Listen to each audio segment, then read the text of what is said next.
Alright, today I'm going to be removing a bunch of trees that are dead or dying. First I want to show you what's left of the thuja green giant, where I pretty much chopped off the branches and chopped off the top. And that one had turned completely yellow, but it followed a very predictable and consistent pattern of dying at the bottom first, like this one here. And let me edge over the side of the fence there. You can see all the dead foliage on this side. And the foliage that's not dead is kind of weeping and a little bit off color as well. And from what I've seen several times, there's no turning back when a thuja green giant starts down this type of decline. Here's some more dead ones over here. You might think that these lower branches are dying because they were shaded, but that's not the case. Thuja green giant is extremely shade tolerant and will kind of hollow out. If you notice the interior structure of this tree, there's no foliage on the inside. It will hollow out, but it will keep branches down into some fairly low light conditions. And these trees have been infected by Armillaria root rot, I'm pretty sure. Another bit of evidence is the fact there was a emerald green arbor vitae here. It was also killed by Armillaria, and it is the most susceptible. That's Thuja occidentalis.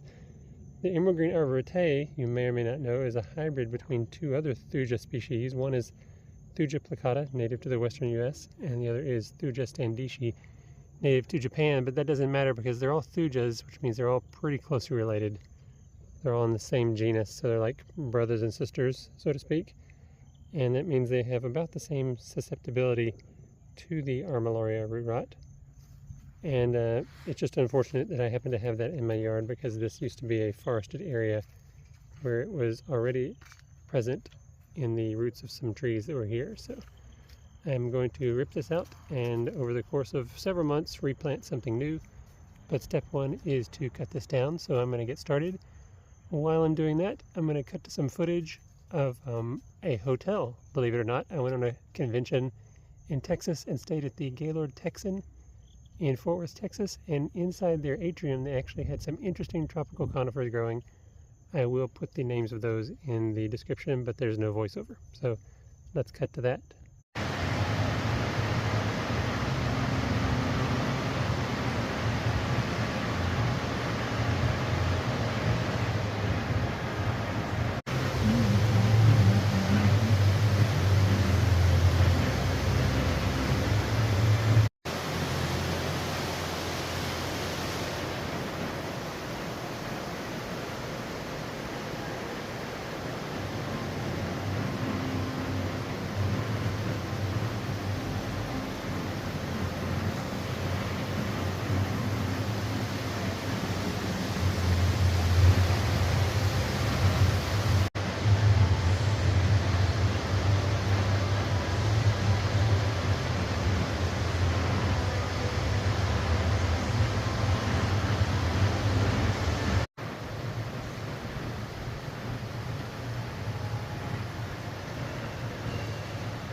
Okay, we're back at the dead and dying thuja green giants, and I wanted to show you the base of this one where I had cut all the branches off. Look at this black stuff here. Any guess what that is? I'm probably about a week or two late, but there were Armillaria mushrooms here. Let me go to the side here. You can tell a little bit better in this early morning sunlight. A little hard to see with the contrast. See those black things? Armillaria. So the Armillaria was already deeply within the thuja, and now let's go over here and check this one that I have preemptively started to chop the branches off of and cut down. But when I was at the bottom, I noticed something very interesting. Aha! What is this? Right here. See all this black mushy stuff? That's some week-old Armillaria mushrooms that had sprouted right there from the trunk, from the base of the tree. Let's see if I can get in here and do a little bit autopsy on this. Hold on. Yeah, look there. Armillaria mushrooms. So my suspicion was right, because I just saw this for the first time right now. And once the Armillaria gets into the thuja, there's really no point in messing around.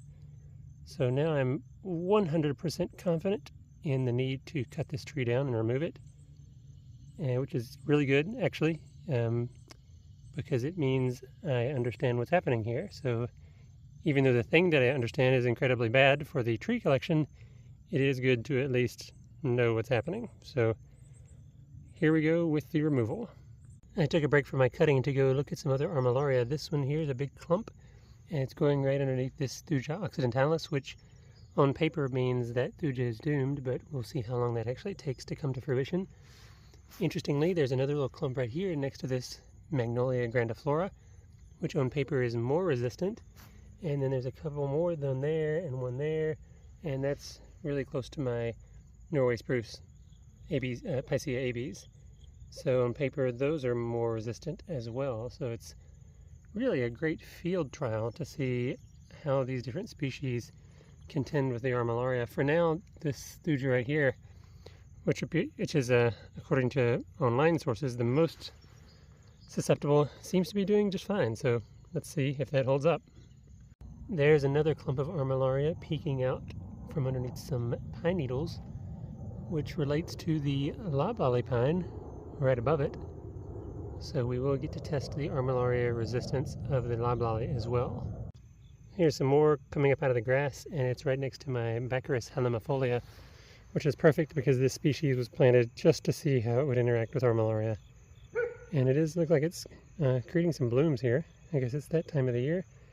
I didn't realize that Baccharis halimifolia, otherwise known as groundsel tree, was a species that bloomed in the fall, but I guess it does, and I'm still waiting to find out if it's male or female.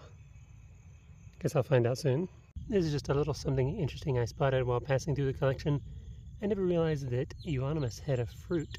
This is my Euonymus chiaotropicus. Fairly small specimen, as you can see, but apparently it produces this little green berry there. Did not know that. And there's a big clump of Armillaria right there, pretty much nestled right underneath this Serbian spruce. So we will get to test the Armillaria resistance of the Picea omorica as well. Okay, well now both of these thuja green giants have been reduced to standing dead wood, basically. I will cut down these remaining trunks here. And one interesting thing about losing trees like this is it does suddenly open up a bunch of sunlight to trees that were in partial shade. So I've got this Chinese juniper here, Juniperus chinensis.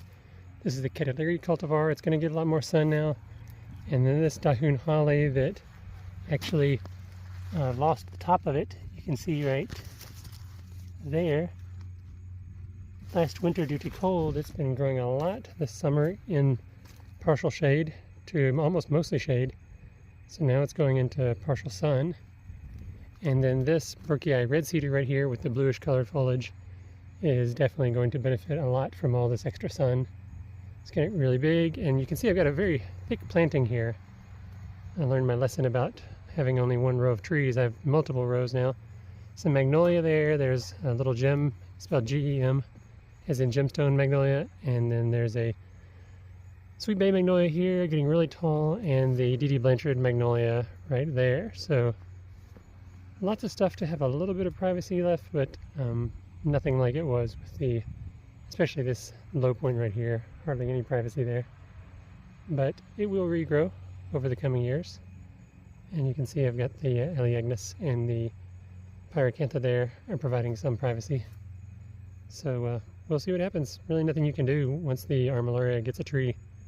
All you can do is dig it out, and I will be digging out the whole area around the stumps here to remove the dirt. Not because I think it's going to remove the Armillaria, but just because I want to get all the roots out of the way so that I can plant a bunch of new trees in that spot. So that takes care of the thuja green giants this morning, but they're not the only ones on the chopping block, both literally and metaphorically. So let's go take a look at the other trees that have to come out. And leyland cypres. This tree was weakened or these trees, I should say, because there's 5 of them here, were weakened and damaged pretty severely by the 2022 Arctic blast. And I believe that was the key event, the pivotal event, that allowed the pre-existing Cercospora and Ceridium funguses to take hold and begin the decline of these trees in earnest. Now, these are not really that long-lived around here anyway because of those fungi, and I think that one event just accelerated it. Here's another look at one. You can see the characteristic dying from the bottom to the top pattern of Cercospora and Ceridium decline.